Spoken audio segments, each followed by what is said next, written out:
আশা করছি সকলে ভালো আছেন, কিন্তু আমি ভালো নেই। কারণ নারায়ণগঞ্জে যেই অগ্নি বিস্ফোরণে নারায়ণগঞ্জ মসজিদের যে শত শত মুসল্লি ভাইরা মারা গেছে, তাতে আমি ভালো নেই।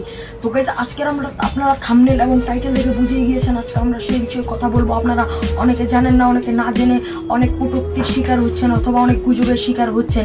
তো গাইজ, এই গুজবগুলো এবং এই নারায়ণগঞ্জের এই কাজগুলো কতটুকু সত্য তা আমরা আজকে নিয়ে এসেছি। তো guys, let's see. Narayanganj Fatullah মসজিদ তলা বাইতুস সালাম জামে মসজিদে এসি বিস্ফোরণে অগ্নিকাণ্ডে অত্যন্ত 37 জন গুরুতর দগ্ধ, স্বজনদের আহাজারি।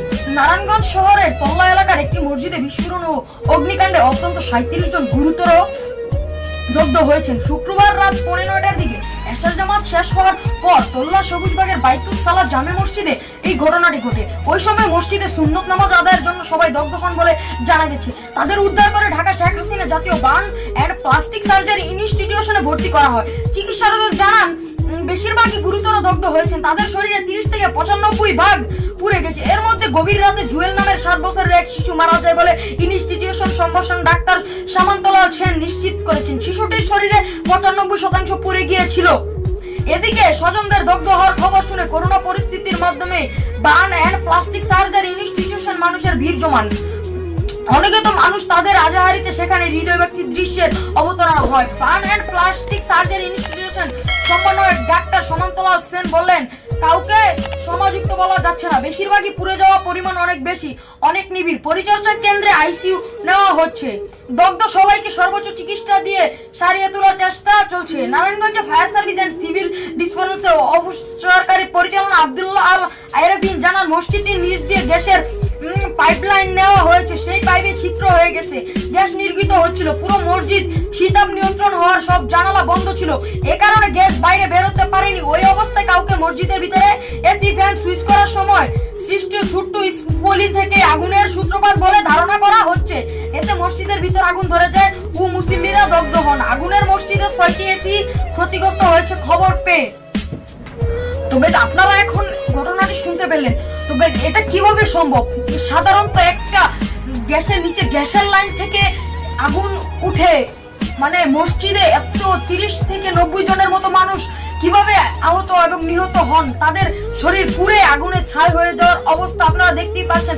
এবং আমরা সাইবার 71 ক্রাইমের পেজে একটা পোস্ট দেখতে পাচ্ছি, আপনারা স্ক্রিনে দেখতেই পাচ্ছেন। এখানে 50,000 টাকা ঘুষ না দেওয়ার কারণে এই তিতাস গ্যাসের সিভিল লাইনটি ঠিক করা হয়নি। গাইস, এই ঘুষের জন্য অন্তত মসজিদের এই ঘুষ ভাই তোরা কিভাবে পকেটে তুলবি? এই 50,000 টাকা তোরা কিভাবে পকেটে তুলবি? মসজিদের ঘুষ তোরা, প্রতিটা মানুষের জীবনের মূল্যই কি 50,000 টাকা আপনাদের কাছে? আপনাদের অবশ্যই এটা কমেন্টে জানান। আর গাইজ, এই ওখানে অনেকেরই রক্ত প্রয়োজন। আপনারা যারা রক্ত দিতে চান আপনারা কমেন্টে আপনাদের নাম্বার এবং নাম দিয়ে দিতে পারেন, কি ডোনারের এগুলো দিয়ে দিতে পারেন। কেউ যদি ভিডিওটা দেখে থাকে আপনারা তাদের সাহায্য হতে পারে গাইজ। তো গাইজ, আবার পরের আরো জানান, ফায়ার সার্ভিসে অ্যাম্বুলেন্স দিয়ে দগ্ধ 5 জনকে ঢাকায় পাঠানো হয়েছে। এর আগে স্থানীয়রা আরো 30-35 জনকে উদ্ধার করে হাসপাতালে পাঠিয়েছে বলে জানা গেছে। এখানে কিন্তু স্থানীয়রা কিন্তু তাদের অনেক উপকার করেছে এবং তারা কিন্তু তাদেরকে ধরে মানে ইয়ে করে, আপনার কিন্তু ছবি অনেকে ভাইরাল হয়েছে, আপনারা দেখতে পেরেছেন। তারা কিন্তু স্থানীয় যে ছোট ছোট হাসপাতালগুলো আছে এবং ফার্মেসি গুলো আছে, তাই তারা কিন্তু তাদের আপন সর্বোচ্চ চেষ্টা দিয়ে কিন্তু তারা ওইখানে নিয়ে গিয়েছে গাইজ, আপনারা কিন্তু দেখেছেন। এবং আমরা পরেরটা পড়ি।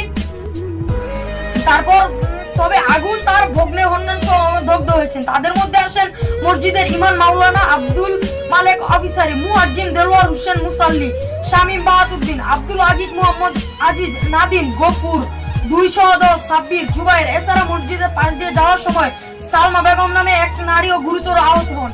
আজ 50,000 টাকার জন্য কতগুলো ইমাম মুসল্লি হারিয়েছে। এবং রাস্তার নামাজ পড়ার সময় এক মহিলা রাস্তার পাশ দিয়ে যাওয়ার সময় এই মহিলাটিও আগুনে পুড়ে ক্ষতবিক্ষত হয়ে গেছে।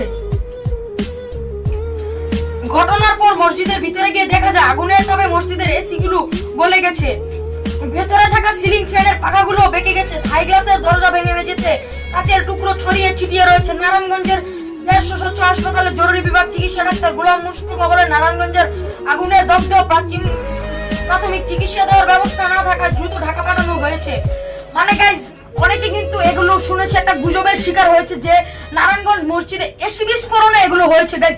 আসলে কিন্তু গাইজ এসিটা কিন্তু পরে বিস্ফোরণ হয়েছে, গ্যাস উঠে আগুন লাগে তারপরে কিন্তু এসি বিস্ফোরণ হয়েছে গাইজ। এসি গুলো কিন্তু গাইজ একদম পুরো একদম গলে তারপর গিয়েছে গাইজ, এবং যে কাজগুলো আসেনি কাজগুলো কিন্তু গাইজ ফুটে গিয়েছে, এবং গাইজ সেই কাজের গুরুগুলো ক্ষত বিক্ষত হয়ে গিয়েছে। আমরা পরের লাইনে যাই গাইজ।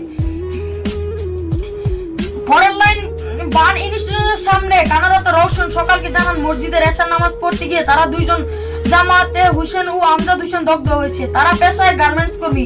নারায়ণগঞ্জ খানপুর সর্দার এলাকায় তাদের বাসা। রুবেল হোসেন জানান তার ভ্যান চালক মিজানুর রহমান দগ্ধ অবস্থায় এই হাসপাতালে হয়েছে শুনে তিনি ছুটে আসেন, তবে ভাইয়ের কি অবস্থা তা এখনো জানতে পারেননি।